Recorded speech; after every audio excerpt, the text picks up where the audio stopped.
Greetings and salutations. Okay, last we played, I accomplished quite a bit, I think. Like, I was able to get like 3 letters in one episode. Huzzah and hurrah. I feel as though that was an accomplishment. Yeah, I'm here to try and do some more exciting adventures. I need 2 more letters, guys. Just 2 more letters, and then I'll be a proper medicine man. So, yay! All right, let's get to it. Let's see what we can accomplish. Where were we? We just finished that lady whose name I cannot pronounce, by the way. Okay. Yeah, Sybil Fortescue? Sure. It's the letter.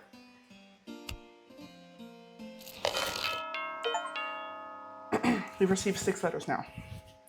Sir Alfred More and his wife Margaret are delighted to announce the marriage of their son Lancelot to the widow Lady Emma Dyer, born Sharp.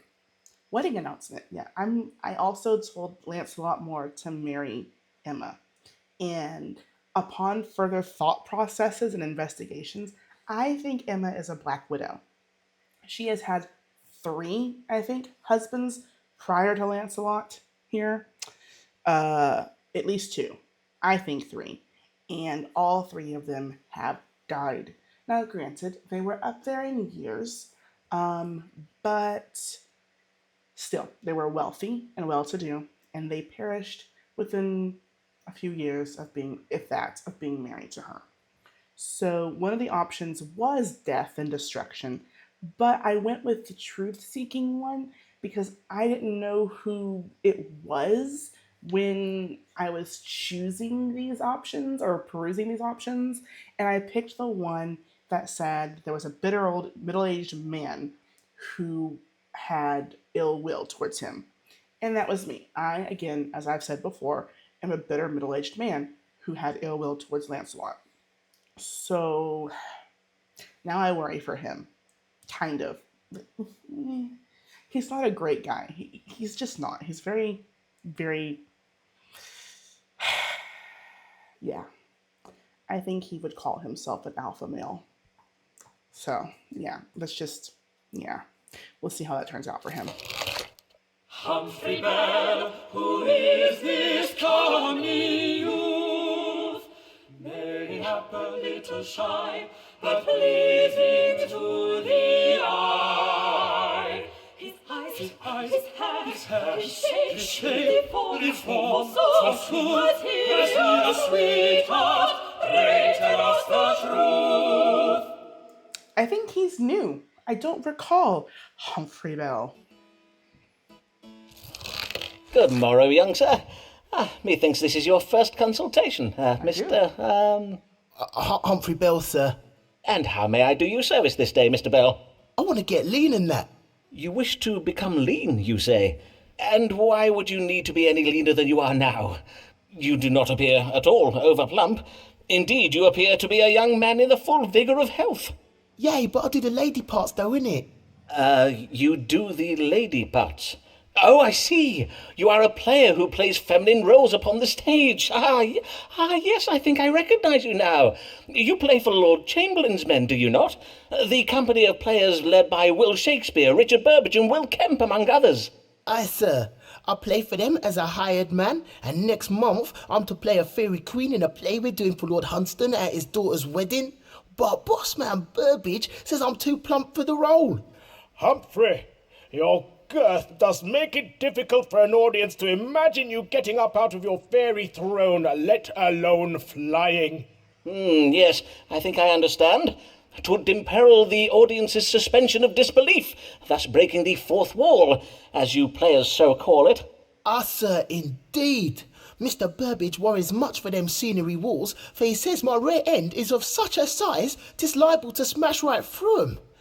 Anyways, Mistress Burbage told me that to fit into her gowns she bids herself chunder after eating.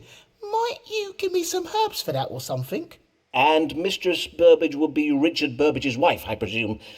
Well, to judge what would be most effective in your case, I shall need to consult the stars. What should Mr. Humphrey Bell do to become leaner? I don't like this. I don't want to tell someone, I just, especially someone who's healthy.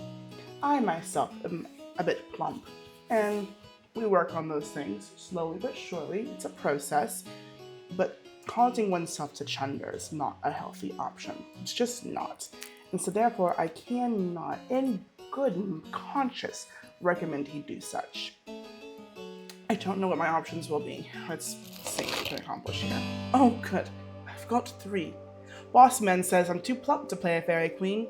What can I do to make myself leaner? Humphrey can provoke downward purging from his fundament by inducing an imbalance of phlegm, the diarrhea diet. Humphrey can induce upward purging from his stomach by consuming Canis Sico excrementum to induce imbalance of choler. Humphrey's condition has been provoked by chronic overconsumption of food. He must commit to underconsumption of food if he hopes to become leaner. Okay, so underconsumption of food. I don't like that verbiage because to me it denotes starvation, and I don't like that. I don't like any of these. Upward purging can lead to all kinds of issues with the esophagus, and if he's supposed to be playing like roles where he is speaking, this could cause issue with his voice and his vocal cords and stripping all that away. Plus, it's just not good for you.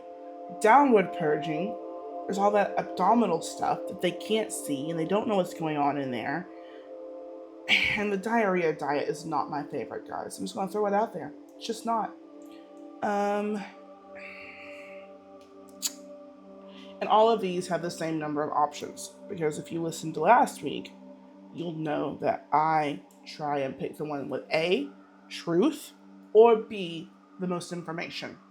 And there is no truth or information to be gleaned from any of this. So I'm a bit stuck in my thinking.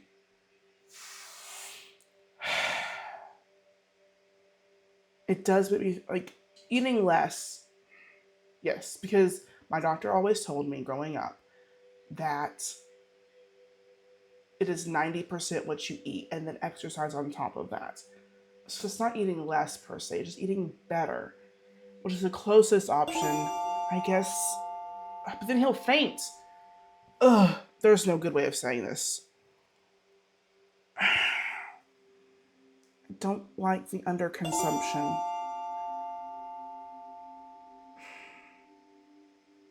This is the most healthy, I think, even though it's not. I don't like the verbiage, but I'm gonna pick it because I don't want. The solution is quite simple, Mr. Bell. If you would make yourself leaner, you have but to eat less. Why would I need a doctor to tell me that though? I need something to do it quicker than that, urgent like. Know you what I mean? Indeed. Sadly, I am familiar with the tendency of the young folk of this day to seek quick, easy fixes to their problems. What about Mrs. Burbage and her chundering though? Can I not have what she is taking? Well, there are ways to induce imbalances in your body to purge itself, but doing so is not at all healthsome. For instance, I might have told you of the dangerous practice of taking goodly quantities of prunes and rhubarb to purge from the fundament, but that would have been negligent of me, for as a physician I cannot endorse... Prunes and rhubarb? So I just eat them things? Easy. Thank you, Doctor. Give you a good day. Hold, sir. I'd strongly advise against such a...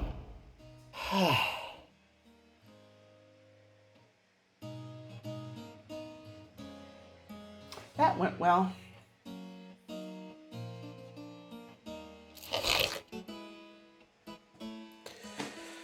The Corn sought assistance to become leaner in order to play the role of a fairy queen in one of Mr. Shakespeare's plays. It advised the Corn to reduce his consumption of food, but the Corn took the advice for downward purging that I inadvertently dispensed to him. Methinks de Corinth was little pleased with the reading I gave for him this day. I'm not a very good doctor. Squirrel will return. Mr. Shakespeare spoke true about Dr. Foreman. His doctoring is banging. Is that how they talked back then? It sounds an awful lot like the rubbish they spew now. Okay. Favored is Essex and close to the crown. Nobles like him do fare up more than down. His family's too grand to jail, too rich to jail. But if Essex disobeys the Queen, she'll put him in the ground. Yes, he went off to he went off to Ireland, maybe? I don't know. He went to go stop some people from somewhere from doing something with the Queen, and like a rebellion of some sort. Catholics, maybe? I don't remember. Let's see. Good day, my lord.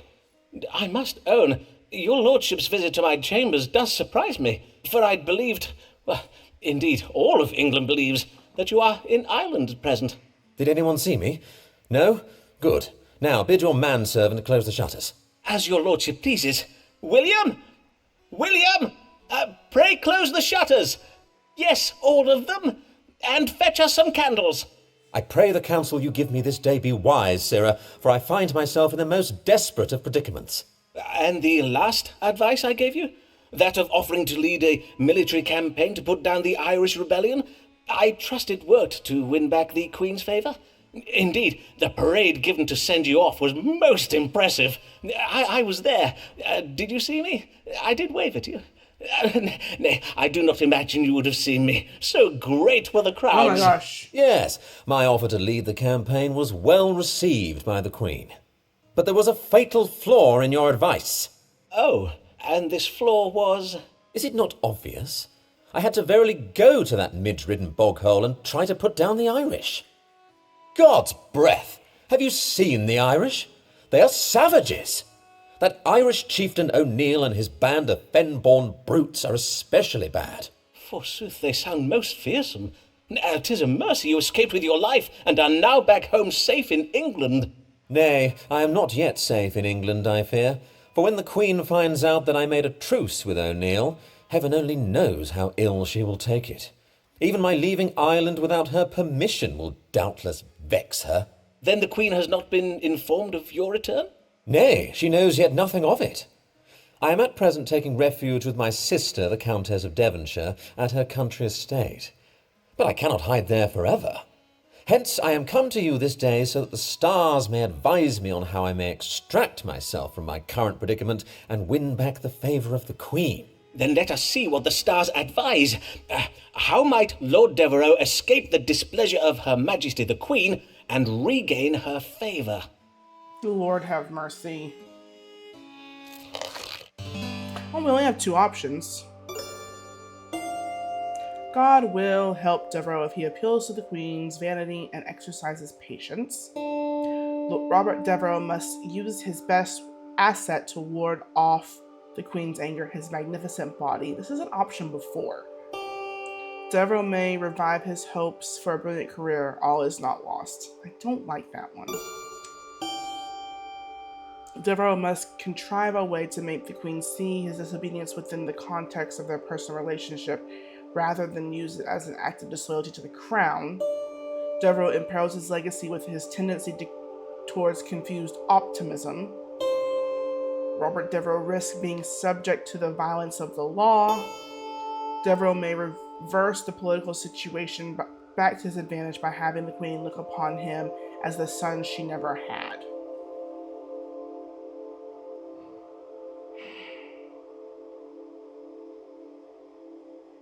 This is quite troublesome, I would say.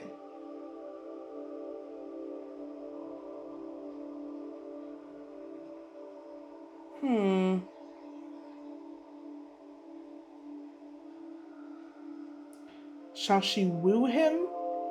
Or shall she try to appeal to him? Or he try to appeal to her, sorry. Shall he woo her? or shall he try to appeal to her?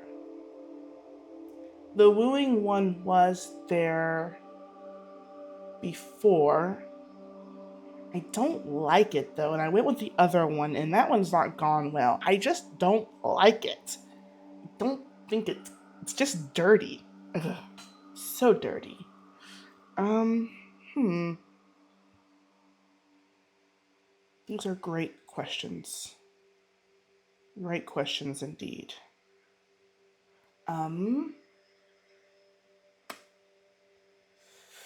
I still need 2 more letters. How many more people do I have here? I still have him. Who is with me now? This is. Oh, he already gave me a letter. Oh. Did he?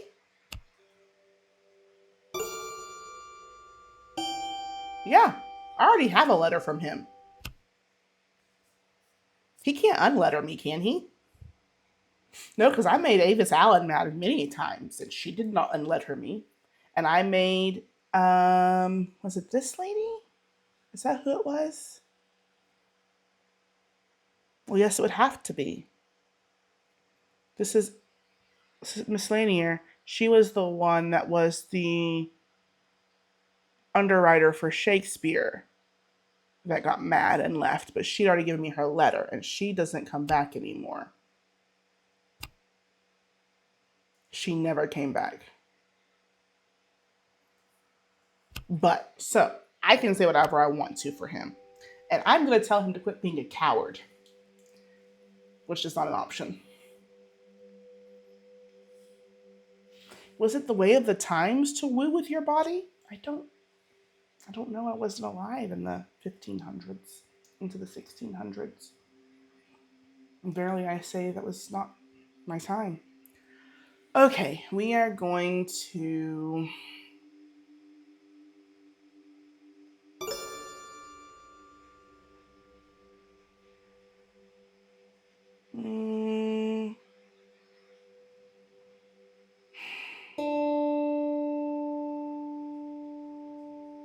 I'm choosing this one. I can't blame myself to choose the other one. I just can't. Stars foretell of violence enacted by officers of the law.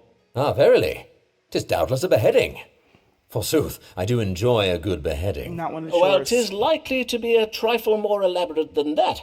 If the queen is particularly vexed, it will start with a quick hanging until just afore the point of death, followed by a disemboweling and emasculation. Ah, yes, of course. Whereafter the gentleman is invited to watch his own entrails and privy parts being lightly grilled upon an open fire, before he is chopped into 4 separate pieces. A quartering, I think you mean? Which, as etiquette dictates, are then to be parcelled up and sent as gifts to any friends and family members unable to attend the ceremony. Ah, yes, splendid. An execution with all the trimmings. Verily, whilst a simple beheading can be a most elegant entertainment, 'tis a trifle too, well, continental for my taste. Why, 'tis oft over in mere moments, whereas a full English execution keeps one entertained throughout the whole morning. Though I fail to see what this has to do with... God's breakfast! You mean I am the one to be hung, drawn, and quartered? Well, yes, very possibly. I am afeard the only course left to you now is to humble yourself before the Queen. The stars suggest you might be able to convince her to look upon you as the son she never had. A naughty, wayward child who has rebelled against his parent. With time and patience, she may forgive you. In truth, 'tis not the worst of ideas, and it might even clear the path for the possibility of... Yes, methinks this plan may serve me very well. He hopes to be king. He is foolish. The Quarrented wished to know how he might regain the Queen's favor following his failure to put down the Irish rebellion. Then advised the Quarrent to humble himself before the Queen as if he were her errant child. Methinks the Quarrent was pleased for me the reading I gave this day. Methinks I shall find her Majesty alone and slip into the palace one morning and surprise her in her bedchamber. Oh, sweet baby Rays. I don't foresee that going well for him. Well, I was as good a time as any to kind of knock things off here. But it's been a lovely time, and until next time, we'll see if we can maybe spare some lives and keep from being beheaded. I don't think the advices went well. Everyone seems pleased, but I'm not so certain myself. Yeah. Oh well, we did our best. Yay! Anywho's it. Thanks for joining us. We'll see who's alive at the end of this tale. Until next time, toodles.